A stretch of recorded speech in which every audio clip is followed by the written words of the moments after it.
Doctor Yunus মানে ভাবা যায় না ভাই। মানে এই একটা ইলেক্টেড গভর্নমেন্টের ঘাড়ে এতগুলো বোঝা চাপিয়ে দিয়ে গেলেন আর কি। এমনি তো তারেক রহমানের ঘাড় ছোট ছোট, মানে ইন দি সেন্স যে নবীন একটা প্রাইম মিনিস্টার, হ্যাঁ, এবং সেইখানে এতগুলো ঝামেলা উনি মানে পাকাইতে হয়ে গেছেন আর কি। হ্যাঁ, মানে আপনি কি বলতে চাচ্ছেন যে যদি ডক্টর ইউনূস মাঝখানে না আসতেন এবং ডক্টর ইউনূস যদি নানাভাবে এই চুক্তিগুলি ইনিশিয়েট না করতেন, তাহলে এই ধরনের চিঠি আমরা পেতাম না, আমরা আরো সম্মানজনক চিঠি পেতাম? হ্যাঁ হ্যাঁ, অবশ্যই অবশ্যই চিঠি পাইতাম, সম্মানজনক চিঠি পাইতাম সবাই। কেন শেখ হাসিনার আমলে কি এরকম চিঠি আসছে নাকি? কারণ শেখ হাসিনা তো স্ট্যান্ড নিয়েছিল আমেরিকার বিরুদ্ধে, নাই না? আমরা তো দেখছি, তাই না? এইটা তো একেবারেই মানে উনি বলতে পারেন না। হ্যাঁ, সেটা উনি বলতেছেন, I look forward to working with you to make the relationship between the United States and Bangladesh stronger than ever, মানে আগের চাইতে বেশি শক্তিশালী হবে। My ambassador to Bangladesh, Brent Christian, has my full confidence, ঠিক আছে?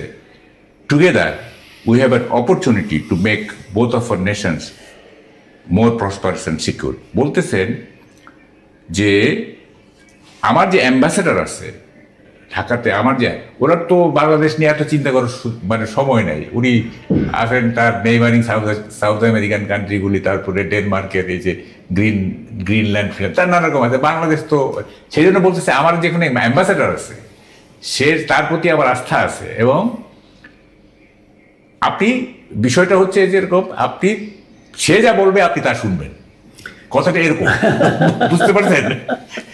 আমি তো সব টাইম টু আপনার সাথে যোগাযোগ করতে পারবো না, আমার প্রতিনিধি হিসাবে আমার ওখানে অ্যাম্বাসেডার আছে।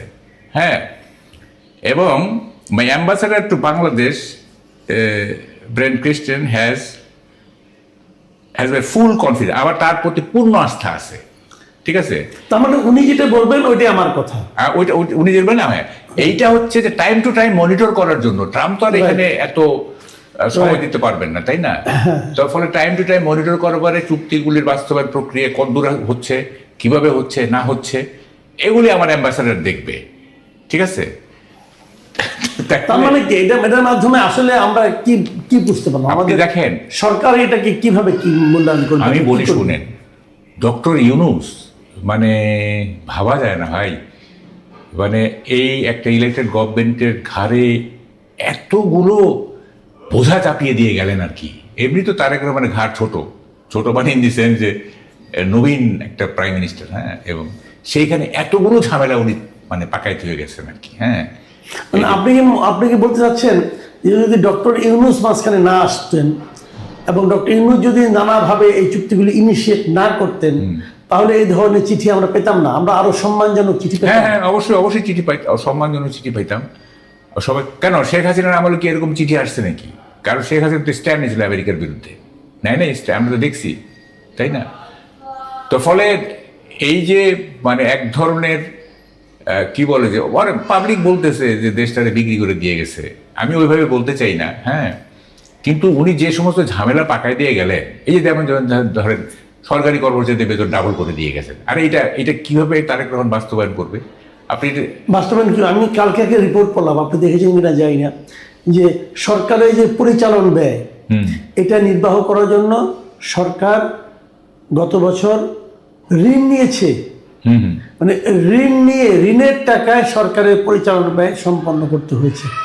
এখন এটা যদি ডাবল করে দেন, বাস্তবায়ন করতে যান, তাহলে তো ঋণ আরো নিতে হবে। মানে এখন যতটুকু ব্যয় আছে, বেতন ভাতা ইত্যাদি, এটাই সরকার দিতে ঋণ নিতে হয়। এবং বাংলাদেশের গত 10 বছরের ইতিহাসে এই প্রথমবার এই কাজটা তাকে করতে হলো। মানে এটা সম্ভবত এরশাদের আমলে একবার এরকম ঋণ নিতে হয়েছিল, আর কখনো হয়নি, কিন্তু এবার এসে ঋণ নিতে হলো। এটা হলো ইউনূস সাহেব এই কাজটা করে গেছেন। এবং দেখ, আমরা তো এখন জানতে চাই যে আমেরিকার সাথে এই যে এনডিএ, যেটা নন ডিসক্লোজার এগ্রিমেন্ট, এগুলো আমরা পুরোপুরি এখন জানতে চাই। এখন তো বোঝা গেল যে বেশ কিছু চুক্তি হয়েছে। আচ্ছা, আপনার কি মনে হয় এই যে আমরা মানে এত যে সমালোচনা হচ্ছে গভর্নমেন্টের একটা ডিসিশনের ব্যাপারে, সেটা হলো যে পররাষ্ট্রমন্ত্রী হিসেবে মিস্টার খলিলুর রহমানকে নিয়োগ দেওয়াটা, আপনার কি মনে হয় যে ডক্টর ইউনূসের আমাদের আমেরিকার সঙ্গে যে সমস্ত এগ্রিমেন্ট হয়েছে, যে সমস্ত চুক্তি হয়েছে প্রকাশ্য অপ্রকাশ্য, সেই চুক্তিগুলির ধারাবাহিকতাকে রক্ষা করার জন্যই খলিলকে এই গভর্নমেন্টে নিতে হলো। এক্স্যাক্টলি দেখেন, ডক্টর খলিলুর রহমানকে ফরেন অ্যাডভাইজার করার দুইটা সম্ভাব্য কারণ থাকতে পারে। একটা হলো যে বিএনপির নেতৃত্বে ফরেন পলিসি বা ডিপ্লোমেসিতে স্কিল লোক নাই, হ্যাঁ, মানে দক্ষতার অভাব আছে, একটা হইতে পারে, সেই জন্য একটা টেকনোক্রেট আনা হইল। আরেকটা হলো যে এটা আমেরিকার এজেন্ডা, কারণ উনি আসছেন আমেরিকা থেকে, উনি এই প্রথমে তো সিকিউরিটি অ্যাডভাইজার ছিলেন, তারপর তখন নানা রকম কথা উঠছিল করিডোরের সময়, তো আমাদের আর্মি চিফ বলছিল নো ব্লাডি করিডোর ইত্যাদি নানা রকম ছিল। আমরা বুঝতে পারতেছিলাম উনি একটা আমেরিকান এজেন্ডা বাস্তবায়নের মধ্যে আছে। এখন যেহেতু Yunus government is no more, তাইলে এখন এটা ক্যারি ফরওয়ার্ড করতে গেলে এই যে সমস্ত জিনিসগুলি মানে চলমান ছিল, ক্যারি ফরওয়ার্ড করতে গেলে তো মানে সেরকম একটা লোক লাগবে। তো is none but Khalilur Rahman, এবং তারেক রহমানকে একটু কম্প্রোমাইজ করতে হয়েছে। এটা কিন্তু এক ধরনের কম্প্রোমাইজ। কিন্তু তার আপনি বলতে চাচ্ছেন যে খলিলুর রহমানকে তারেক রহমানের উপর চাপিয়ে দেওয়া হয়েছে? তাই তো, তা না হলে কেন? আমি তো বলি, যেমন ধরেন আমি বলি আমির খসরু মাহমুদ চৌধুরী না, he is capable enough to be a foreign minister, ইংরেজি ভালো জানেন, ইন্টারন্যাশনাল পলিটিক্স ভালো জানেন, মানে তার কোনো ব্যাপারই ছিল না, হ্যাঁ, তাকে ফরেন মিনিস্টার করা। বা আরও লোক আছে, বিএনপি তো নাই এমন তো না। এবং যদি টেকনোক্রেটও আনতে হয় তাহলে খলিলকে আনতে হবে, কেন আর নাই। তো ফলে এটা বোঝাই যাচ্ছে এবং তারেক রহমানও কি করবে বেচারা, মানে সব দিক তো সামলাইতে হয়, বুঝছে না? তাকে এই যে নতুনভাবে দেশের ভার নিছেন, এখন উনি আবার যদি এটা মানে আমেরিকার এই এজেন্ডা যদি একমত না হন, তাহলে কোন ঝামেলা হয় না হয়, হ্যাঁ। তো ফলে একটা কম্প্রোমাইজ করলেন আপাতত, তারপর আবার দেখি কি হয়। তবে এটা ঠিক, মানে একটা বড় ধরনের ঝামেলার মধ্যে পড়ে গেছে বাংলাদেশ। এই ঝামেলাটা ইউনূস সাহেব তৈরি করে দিয়ে গেছেন, হ্যাঁ, এবং আমি তো বললাম বাংলাদেশ অভিশাপ মুক্ত হয়েছে, হ্যাঁ, অভিশাপ মুক্ত হয়েছে। মানে অভিশাপ মুক্ত হয়েছে কখন? মানে ইউনূস সাহেব দায়িত্ব নেওয়ার কারণে নাকি দায়িত্ব ছাড়ার কারণে? দায়িত্ব ছাড়ার পরে অভিশাপ বর্ষিত হয়েছিল, আর এখন অভিশাপ মুক্ত হয়েছে আমরা, হ্যাঁ। এবং হি শুড বি প্রসিকিউটেড। উনি দেশের যে ক্ষতি করে গেছেন সোশ্যালি, মপতন্ত্র প্রতিষ্ঠা থেকে শুরু করে আপনার ফরেন পলিসিতে সব দিক থেকে উনি আমাদের যে ক্ষতি করে দিয়ে গেছে, হি শুড বি প্রসিকিউটেড, হ্যাঁ।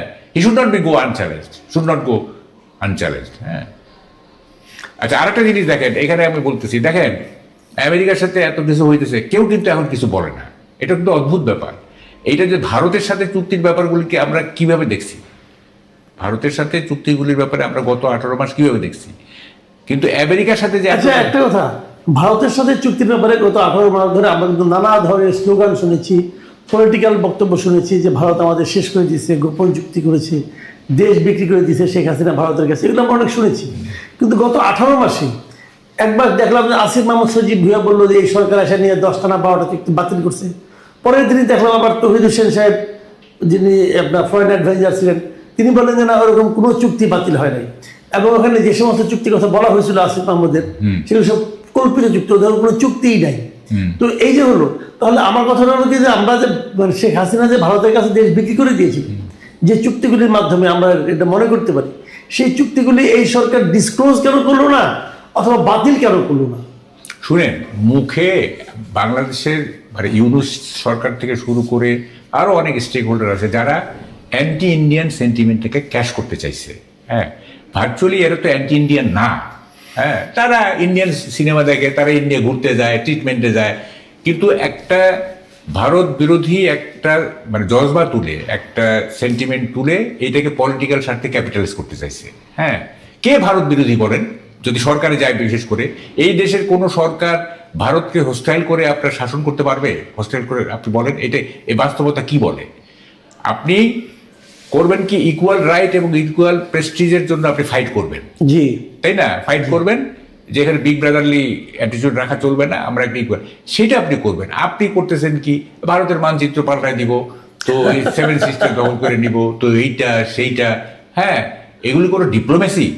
হ্যাঁ, এগুলো খোদ চিফ অ্যাডভাইজারই তো এইসব কথা বলছেন, এবং তাও কি ক্ষমতা নেওয়ার আগেই, on his way from Paris to Dhaka উনি বলতেছেন যে সেভেন সিস্টার ডিস্টেবলাইজ করে দেবে ইত্যাদি। এগুলি কোনো কথা? এখন কি হচ্ছে, এখন কি হচ্ছে?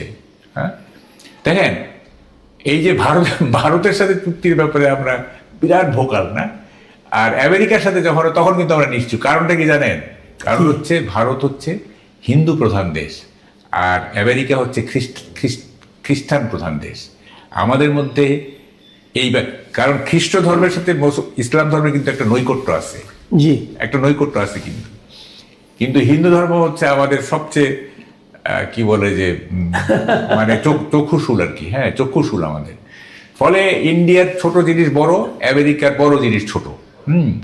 এবং দেখবেন এই যে এত কিছু যে করে গেলেন ইউনূস সাহেব, হ্যাঁ, কেউ কোনো কথা বললো না, পলিটিক্যাল পার্টিগুলি কেউ কিছু বললো না। কিছু আমরা কিছু টুকটাক বুদ্ধিজীবী আছে কিছু, তারা কিছু বলছে, হ্যাঁ, আনু মোহাম্মদ টাইপের কিছু লোক আছে, তারা কিছু বলছে, কিন্তু পলিটিক্যাল পার্টিগুলো অ্যাজ সাচ কেউ কিছু বললো না যে আপনি কি করতেছেন, এনডিএ কেন হবে, নন ডিসক্লোজার কেন হবে। হ্যাঁ, আপনি জানান, জাতিকে জানান কি হচ্ছে না হচ্ছে। হ্যাঁ, ভিতরে ভিতরে আপনি কি করে আর তাছাড়া একটা অস্থায়ী সরকার মাত্র যে নাকি 1.5 বছরের জন্য আসছে, এবং তার মেয়াদের শেষ মুহূর্তে এসে এত বড় একটা চুক্তি সে করে গেলো, কেউ কিছু বললো না। সবাই বোধ ইলেকশন নিয়ে ব্যস্ত ছিল, অথবা ভয়ে ছিল যে যদি এগুলি বললে পরে উনি আবার অভিমান করে ইলেকশন বন্ধ করে দেন, এটাও হতে পারে। এবং দেখেন আমার তো ধারণা ইউনূস সাহেব সবাইকে ব্ল্যাকমেল করেছেন।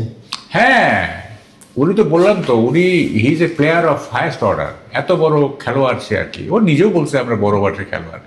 যাই হোক, এখন এইসব মানে গিরিঙ্গি করছে 18 মাস ধরে সংস্কারের নামে। দেখেন সংস্কারটা কেন হয়েছে জানেন? সংস্কারের জন্য আপনি যত বড় ক্যানভাস নেবেন টেনুর তত লম্বা হবে। রাইট রাইট, বুঝছেন? আপনি যদি ছোট সংস্কার নেন, যাতে নির্বাচন কমিশন সংস্কার করি যাতে নির্বাচনটা ভালো হয়, তাহলে তো আপনি বেশি দিন থাকতে পারতেছেন না। আপনি এই জন্য ডেলিভারেটলি একটা বড় ক্যানভাস নেওয়া হয়েছে। হ্যাঁ, কতগুলি মানে শতাধিক আপনার সংস্কার প্রস্তাব ইত্যাদি নিয়ে জাতিকে মানে একটা কি বলবো, দেখেন কত টাকার এখানে অপচয় হয়েছে, কত শ্রম, কত কর্মঘণ্টা নষ্ট। হ্যাঁ, এবং আলটিমেটলি কি হলো? এটা কি হলো? কিছুই না, কিছুই না, সব ঝুলে গেছে। তো এটা ঝুলে গেছে। জি, হ্যাঁ, তো ফলে আমরা তো আগে থেকে বলছি, আপনিও বলতেছিলেন, আমিও বলতেছিলাম, এগুলি কোনো মূল্য নাই। একটা দল যদি আপনার 2/3 মেজরিটি পায়, সে তার ইচ্ছা মতো আপনার অ্যামেন্ডমেন্ট করে দিবে, সব তার ইচ্ছা মতো সংবিধান চলবে। এগুলি কি? হ্যাঁ, এবং একটা কথা আমরা বলতেছিলাম যে পলিটিক্যাল অ্যাডজাস্টমেন্ট ছাড়াই সংস্কারের কোনো মূল্য নাই। পলিটিক্যাল অ্যাডজাস্টমেন্টও হলো না, কিছু হলো না, এবং এগুলো সব বৃথা হয়ে গেল। হ্যাঁ, এবং একটা হাস্যকর ইতিহাস হয়ে গেল আমাদের জন্য। জি, অনেক ধন্যবাদ, অনেক ধন্যবাদ জনাব মাহবুব কামাল। প্রিয় দর্শক, আপনারা শুনলেন, মানে মাহবুব ভাইয়ের কথা শুনে আমি নিজেও একটু ভীত, কিন্তু যে আসলে আমরা কোন গাড্ডার মধ্যে পড়ে গেলাম যেমন তেমন, তার হচ্ছে বড় কথা হলো ওই বৃদ্ধ ভদ্রলোক আমাদের কোন গাড্ডায় ফেলে গেলেন, খুব মেটিকুলাসলি ফেলে গেলেন। এবং এমন একটা এনভায়রনমেন্ট উনি ক্রিয়েট করেছিলেন যে পলিটিক্যাল পার্টিগুলো এর প্রতিবাদ করার মতো সুযোগ পায়নি। কারণ সব পলিটিক্যাল পার্টিগুলির মধ্যে একটা আতঙ্ক ছিল যে কিছু বললে উনি যদি আবার নির্বাচন না দেন, এই যে একটা জটিলতা, এর মাঝখান থেকে এই দেশ কীভাবে বেরোবে। দেশ বেরোতে না পারলে জনগণও কিন্তু আসলে এক ধরনের পরাধীনতার মধ্যে যাবে। আমরা আশাবাদী, কারণ তারেক রহমান সাহেব তার নির্বাচনী স্লোগানেই বলেছেন যে সবার আগে দেশ, সবার আগে বাংলাদেশ। তা আমরা কি সবার আগে বাংলাদেশ, মানে আমরা বাংলাদেশের যে সার্বভৌমত্ব, বাংলাদেশের যে অধিকার, সেগুলিকে নিয়ে আমি সবার আগে এগিয়ে যেতে পারবো আগামী দিনগুলোতে? সেটা হয়তো আমাদের দেখতে হবে। আপনারা সবাই ভালো থাকবেন। এখন এ পর্যন্তই। আল্লাহ হাফেজ।